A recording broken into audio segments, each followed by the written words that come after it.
PhD मंत्री नीरज कुमार बबलू नया बाजार स्थित अपने निज आवास पर प्रेस वार्ता किया। प्रेस वार्ता के दौरान उन्होंने कांग्रेस पर जमकर बरसे। उन्होंने कहा कि कल प्रधानमंत्री जी फाबिसगंज की धरती पर आए थे, जहां उन्होंने उन बातों को दोहराया जो मनमोहन सिंह पहले कहे थे, जो देश की संपत्ति पर पहला अधिकार मुसलमानों का है। उनको दोहराने का मकसद था कि ये पित्रोदा ने कहा है, जो विदेशों में कानून है, अगर कोई व्यक्ति मर जाता है तो उनकी 55% संपत्ति सरकार ले लेती है और गरीबों में बांट देगी। मुझे लगता है कि कांग्रेस की ये साजिश चल रही है। काहे की संपत्ति का पहला अधिकार अगर मुसलमानों का बता रहे हैं, हिंदू की संपत्ति को मरने के बाद लूटकर मुसलमानों में बांटने की साजिश चल रही है। कांग्रेस सिर्फ और सिर्फ साजिश का काम कर रही है। उन्होंने ये भी कहा कि जो हिंदुस्तान है, यहाँ के लोग पारिवारिक है, परिवार के साथ जीते हैं, पत्नी और बच्चों के साथ जीते हैं, अपने बेटा पोते के लिए कमाई कर खुद पे खर्च नहीं करते हैं, लेकिन बच्चों के लिए पोता के लिए जमा करते हैं। यहाँ विदेशी कल्चर नहीं है। विदेशों में है, खुद के लिए बहुत ज्यादा जीते हैं, कई पत्नियां करते हैं,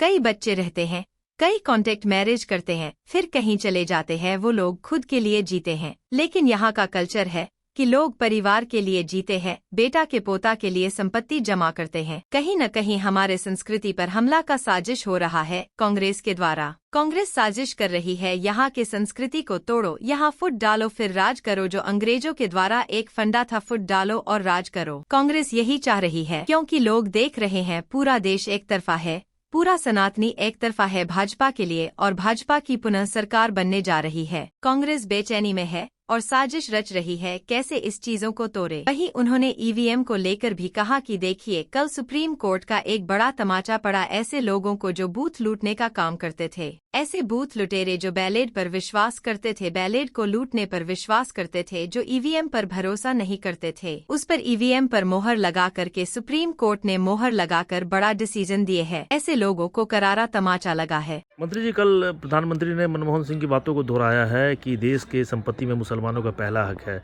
क्या कहेंगे उसको? देखिए, माननीय प्रधानमंत्री जी कल फारबिसगंज की धरती पर आए थे और उन्होंने उन बातों को दोहराया कि जो मनमोहन सिंह कहे थे कभी कि देश की संपत्ति पे पहला अधिकार मुसलमानों को है, उनको दोहराने का ये मकसद था कि सैम पित्रोदा ने कहा है कि जो विदेशों में कानून है, कि जिस तरह का कानून विदेश में है कि अगर कोई व्यक्ति मर जाता है तो उनके संपत्ति का 55% सरकार ले लेगी और गरीबों में बांट देगी। तो मुझे लगता है कहीं न कहीं कांग्रेस का ये साजिश चल रहा है कि जो लोग कहे कि ये संपत्ति का पहला अधिकार अगर मुसलमानों को बता रहे हैं, तो हिंदू के संपत्ति को मरने के बाद लूट करके मुसलमानों में बांटने की इनकी साजिश चल रही है। कांग्रेस सिर्फ और सिर्फ साजिश का काम कर रहा है। जो हिंदुस्तान है, यहाँ के लोग पारिवारिक हैं, परिवार के साथ जीते हैं, पत्नी और बच्चों के साथ जीते हैं और अपने बच्चे, बेटा पोता के लिए कमाई करके अब खुद पे खर्च नहीं करते हैं, लेकिन बच्चों के लिए, पोतों के लिए जमा करते हैं। यहाँ विदेशी कल्चर नहीं है। विदेशों में है कि खुद के लिए लोग ज़्यादा जीते हैं, कई पत्नियां करते हैं, कई बच्चे रहते हैं, पत्नियां कहीं से कॉन्टैक्ट मैरिज होता है, फिर पत्नी चली जाती है, फिर बच्चे कहीं चले जाते हैं, तो लोग खुद के लिए वहाँ जीते हैं।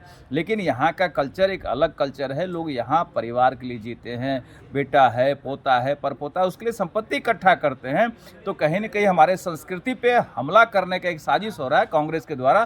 कांग्रेस साजिश कर रही है कि यहाँ के संस्कृति को तोड़ो, यहाँ फूट डालो और फिर राज करो। जो अंग्रेजों का अपना एक फंडा था, फूट डालो राज करो, कांग्रेस आज यही चाह रही है कि फूट डालो राज करो, क्योंकि लोग देख रहे हैं कि पूरा देश एक तरफा है, पूरा सनातनी एक तरफा है भाजपा के लिए और भाजपा की सरकार पुनः बनने जा रही है। तो कांग्रेस बेचैनी में है और साजिश कर रही है कैसे हम इस चीज़ को तोड़ें। सुप्रीम कोर्ट में कुछ लोगों ने शिकायत की थी ईवीएम को लेके, लेकिन सुप्रीम कोर्ट में निर्णय आया कि ईवीएम सही है।